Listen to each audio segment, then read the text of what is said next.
So what is data structure? एक काफ़ी common question है, राइट?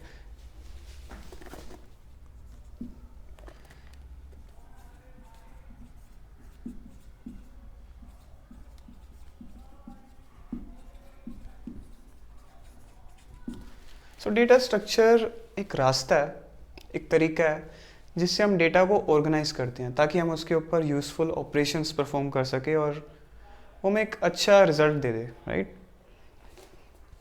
इसका यूज़ ये है कि जो कॉमन ऑपरेशंस होते हैं वो फास्ट हो जाए।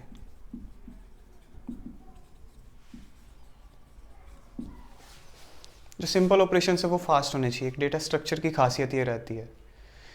एंड डिफ़िकल्ट ऑपरेशंस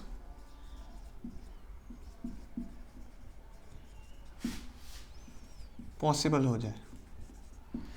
कि कुछ डिफ़िकल्ट ऑपरेशन है वो पहले करना मुश्किल था, बट एक अच्छे डेटा स्ट्रक्चर की मदद से वो ऑपरेशन पॉसिबल हो जाएगा हमारे लिए। It may not be that fast, but it will be possible to do that operation which earlier wasn't for us. और डेटा स्ट्रक्चर को लेस स्पेस लेना चाहिए एंड जो इंफॉर्मेशन है उसको क्लियरली एंड अच्छे से complexity not complexity but complex free way में उसको रिप्रेजेंट करना चाहिए।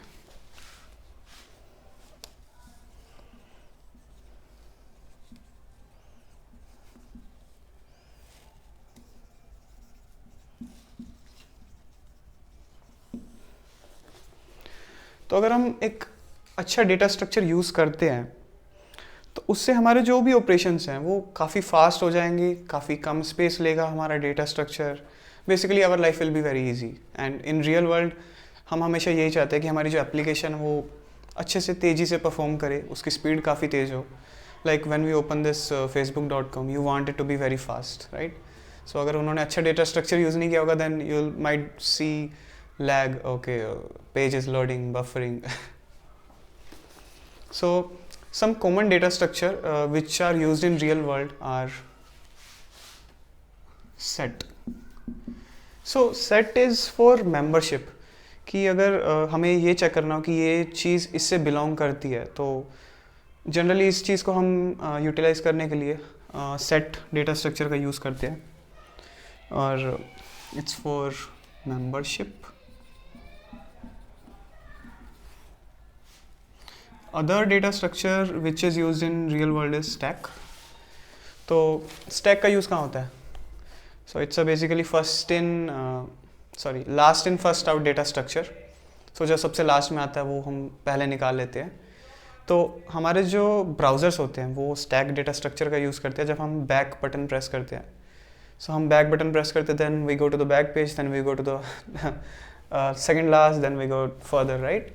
तो उसमें अंडू फंक्शनैलिटी कह लो, बैक फंक्शनैलिटी कह लो, यहाँ पे स्टैक डेटा स्ट्रक्चर यूज़ होता है। और एक और डेटा स्ट्रक्चर है जो यूज़ होता है हैश टेबल्स।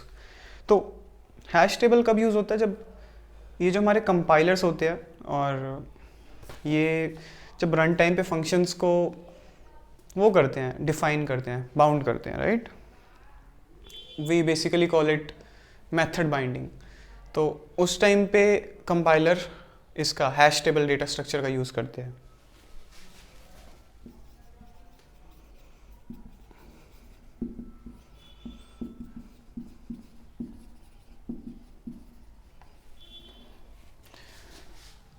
एक और डेटा स्ट्रक्चर है जो यूज़ होता है, इंडेक्स।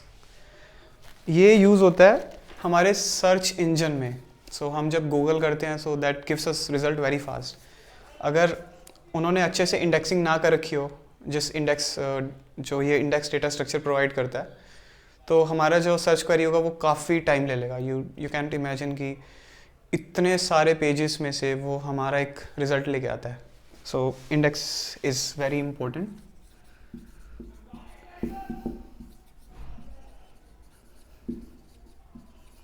ये होता है सर्च इंजन में यूज़। और the next data structure which is use in real world is graph. Graph कहाँ यूज़ होता है? So why don't you just pause this video and think about it. So अगर आपने सोचा तो मैं आपको बताता हूँ. ग्राफ यूज़ होता है जो नेटवर्क हम डिफाइन करते हैं, जैसे कि relationship among social network, right. जैसे फेसबुक है, उसमें एक फ्रेंड है मेरा और उसके मल्टीपल फ्रेंड्स हैं, देन उनके मल्टीपल फ्रेंड्स हैं. तो ये जो रिलेशनशिप होता है ये ग्राफ डेटा स्ट्रक्चर से डिफाइन होता है. तो इसमें हम एक नोड होते हैं, we are as a person, और जो हमारा रिलेशनशिप है that is like the edge between the nodes.